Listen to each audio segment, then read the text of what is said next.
Welcome back, everybody. Chris Gault here, Healthy Living with Chris Gault. And after I went vegan, I really wanted to make sure that when I ate a plant-based meat, something that looked like burger or hamburger or beef, that not only did it taste okay, which I'm okay with the taste, because I actually have tried these. I'm going to go over today. I tried them and they taste okay, but my real concern, because I'm always worried about healthy living, is the macro breakout to make sure that I'm getting enough protein in. Because I know a lot of people say is, oh, if you eat a plant-based burger, you're not getting the right amount of protein that you would from a beef burger. So we're going to prove that today. If it's true, we're going to go over all the macros of the main types of plant-based meat out there, and we're going to compare it to regular burgers, and we're going to do it right now.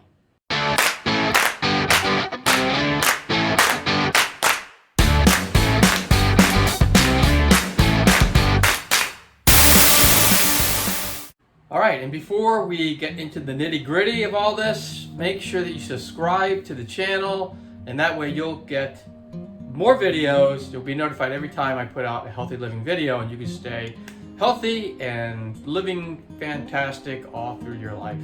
So make sure you do that. All right, so what I wanted to do is I wanted to break out the most common or the most popular meats out there, and that would be Beyond Meat, or Beyond Beef, I should say, Impossible Burger. Those two are the main ones that are competing against each other. So I'm going to compare those two with an 85% lean beef patty, and also with the Burger King beef patty. All of them are going to be 4-ounce servings, so that way when we are comparing it, we're actually comparing apples to apples instead of something else. So they're all going to be 4 ounces, and we're going to go over the macros right now. So first thing I want to do is talk about calories.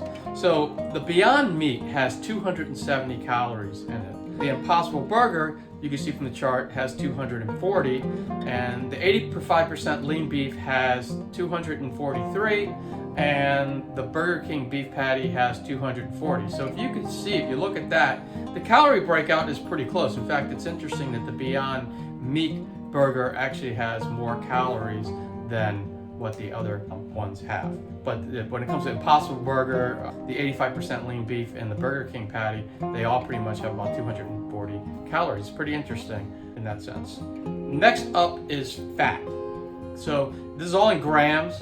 So Beyond Meat has 20 grams of fat. Impossible Burger has 14 grams of fat. So it's actually a little bit leaner. 85% lean beef actually has 17 grams of fat, and Burger King beef patty actually has 18. So it's interesting that the Beyond Meat burger actually has more fat than the other ones. So maybe that's just to make it a little more higher in calories. Then we get the saturated fat, because that's the one that's really important, because some of the other fats aren't as bad for you, but you don't want to get a lot of saturated fat. So the Beyond Meat has only 5 grams of saturated fat, so it's actually pretty low in saturated fat. Impossible Burger has 8 grams of saturated fat, and you'll see that the 85% lean beef has 6.6 grams of saturated fat, and the Burger King beef patty has 8. So it's interesting that even though the Beyond Meat has a higher fat content in it overall, the saturated fat's actually at the lowest, and that's good. And I also know that if you look at the breakdown, you talk to medical doctors, typically saturated fat from plants is actually healthier than saturated fat from animal products, and saturated fat from the animal products is what actually causes a lot of problems with heart disease and causing cholesterol buildup in your veins. So just wanted to throw that out too, that when it comes to the fat, even though the Beyond Meat has more overall fat, it's probably better for you. I'm sure it's 100% better for you than the actual animal product, because it doesn't have as much saturated and also animal saturated fat. So anyway, that's enough with the fat. Let's talk about carbs. And there are 5 grams of carbs in Beyond Meat, and there is 9 in the Impossible Burger. And maybe this is where the keto people get all into it. 85% lean beef has 0 grams of carbs. Burger King beef patty has 0 grams of carbs. So in that sense, it's kind of interesting, but the carbs are still very low, I believe, in the Beyond Meat and the Impossible Burger, where I don't think even people who want a low carb diet are going to have to worry about getting a huge amount of carbs. And carbs aren't bad for you if you're getting good carbs. I'm not sure if these are necessarily good carbs, but they're so low that it's still, I think if you're on a low carb diet, so the keto people probably could eat the plant-based product. So the next up is the protein. That's really the important one for most people, and it's very important to me to make sure I get enough protein. So let's go over that. All right, now so this is where it gets kind of interesting, because I didn't really expect what I'm going to show you right now. Basically, Beyond Meat has 19 grams of protein, and the Impossible Burger has 20 grams of protein. So when it comes to protein, those two pretty much have the same amount, give or take one. 85% lean beef. Now we think it's going to have a lot more protein than these other two, but 85% lean beef has 21 grams of protein. Only 1 gram of protein more than the Impossible Burger. And Burger King's beef patty has only 20 grams of protein, which is the same as the Impossible Burger, and only 1 gram more than the Beyond Meat one. So in a way, we're talking about the grams of protein are in the range of 19 to 21 for all of these products.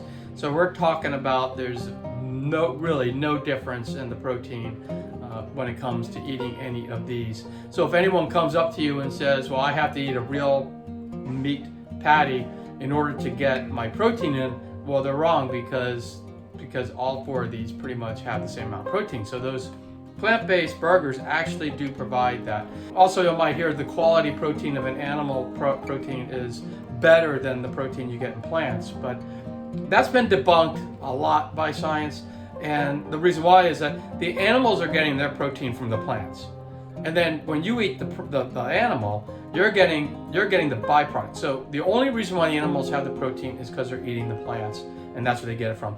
If you eat the plant, you're getting the protein right from the source, as opposed through like a middleman. And that's, so in a way, the protein that you get from plants is actually superior to the protein that you get in animal products. And so it's very interesting, and I know I just became vegan like 4 or 5 months ago, but I'm learning a lot, and I'm diving into all the science of it, and it's amazing how it's actually a much better diet to have than to actually incorporate animal products into your diet. And I know a lot of people debunk different things and stuff, but I like to look at the science breakout of it, and the science is there that shows that the plant-based diet is better. So anyway, that's all I had to do today. That's all I really wanted to do today, is go over those 4 products and how they compare in the macro breakout. And you can see the breakout is really not that much different, and the amount of protein is almost spot on for all 4 of those. So if if I was recommending anything to anybody, if you want to get healthier, next time you reach for a burger, maybe you go for a plant-based one, and you're going to still get the protein in. You're not going to be getting the animal saturated fat in there, and you are going to hopefully save an animal, right? And hopefully help us save the planet by reducing down our need on animal products, and reducing it down would be great. So anyway, that's all I had to say, and if you liked this video, give it a thumbs up. Also subscribe to the channel if you haven't already, and that way, again, as I mentioned earlier, you'll be notified every time I put up a healthy living video, and they go up every week. And make sure, if you know anybody who can benefit from this video, make sure you share this video with them, and I will see you next time.